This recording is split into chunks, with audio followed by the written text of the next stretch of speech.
The new generation of the Porsche Cayenne is ready to replace the current body style. And this is no joke. When Porsche decided to launch its first SUV in the early 2000s, many skeptics thought it was a dead-end move. However, the Cayenne not only lived up to expectations, but also became the company's savior, opening up a new customer segment and turning into a truly iconic model.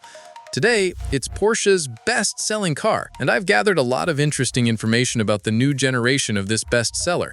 Naturally, I couldn't pass it by without telling you about it.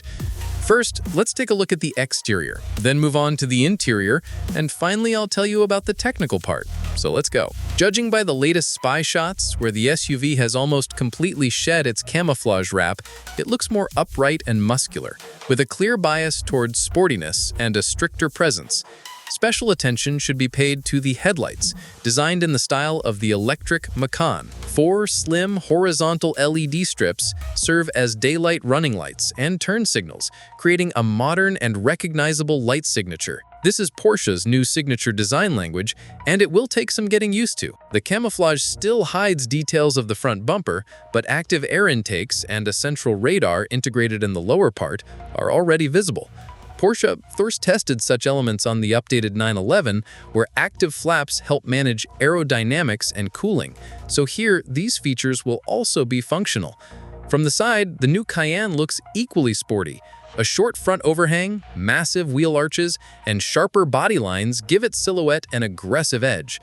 The rear, on the other hand, has received slim horizontal taillights connected by a full-width light bar. While the prototypes are equipped with a rough plastic diffuser, the production version will likely be much sleeker and more aerodynamically focused. The cabin of the new Cayenne has also undergone significant changes, reflecting Porsche's new strategy of full digitalization. Now, the SUV offers a curved, fully digital, high-resolution instrument cluster with customizable display options. The central console is home to a wide multimedia touchscreen, complemented by a separate display for the front passenger. Climate control is managed via a dedicated touch-sensitive panel. We saw something similar in the latest Macan. The most frustrating thing about all this is that the new Cayenne's interior is completely subject to modern trends of minimizing physical buttons, and many brand enthusiasts are unlikely to be happy with that decision. Now that we've covered the design and interior, let's talk about the technical side. The new Cayenne is set to be a real revolution. Initially, as you know, the company wanted to make it a fully electric model, but the market pushed back hard and Porsche abandoned that plan. So now the Germans are betting on a lineup that still includes combustion engines. The new Cayenne will largely keep the existing range of gasoline engines. The base version will offer a 3-liter turbocharged V6, whose power will significantly increase to around 370 horsepower. This engine will also be part of the hybrid system in the Cayenne Hybrid, where the V6 will work together with an electric motor. The output of such a setup will be close to 500 horsepower and 700 Newton-meters of torque. There will also be a more powerful version of this hybrid, delivering nearly 550 horsepower and 800 Newton-meters of torque. This will be one of the most balanced versions of the new Cayenne. The 4-liter twin-turbo V8 isn't going anywhere either. It will be available with a 48-volt starter generator in the GTS version, producing around 750 horsepower and 750 Newton-meters.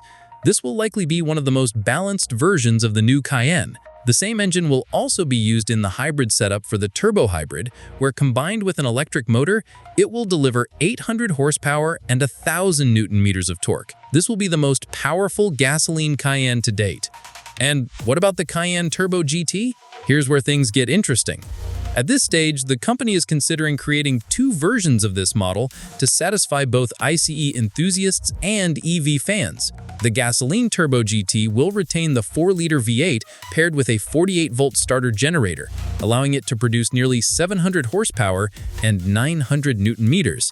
In this case, the 0 to 100 km/h sprint will take less than 3 seconds. The electric Turbo GT, on the other hand, will get the powertrain from the Taycan Turbo S. We're talking about 2 electric motors delivering 952 horsepower and 1,110 Newton-meters of torque. According to Porsche, this will be the fastest Cayenne ever, allegedly capable of hitting 100 km per hour in 2.7 seconds, something that still needs to be proven in practice, as I personally doubt such a figure. Beyond the flagship Turbo GT, the electric Cayenne lineup will also include a base version with nearly 400 horsepower, as well as an intermediate one with almost 600 horsepower. Of course, range is the key question for any EV, and here Porsche doesn't plan to lag behind competitors. Insiders report that depending on the version, the new Cayenne will be able to travel on average 500 to 600 kilometers on a single charge, which is a very strong result for a car of this size.